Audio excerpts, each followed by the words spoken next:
నిజాంపట్నం మండలంలో ఎంపీడీఓ నాగలక్ష్మి అధ్యక్షతన స్వచ్ఛ పథకం కార్యక్రమాన్ని నిర్వహించారు. పరిసరాల పరిశుభ్రతకు ప్రాధాన్యత ఇస్తూ అధికారులు, సిబ్బంది కలిసి రోడ్ల వెంట ప్రత్యేక పారిశుద్ధ్య కార్యక్రమాన్ని చేపట్టారు.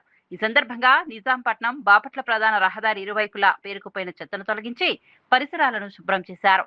కార్యక్రమంలో పంచాయతీ డెవలప్మెంట్ ఆఫీసర్లు Modi Srinivasarao, B Muralikrishna, junior assistant రామకృష్ణతో పాటు క్లాప్ మిత్రులు పాల్గొన్నారు.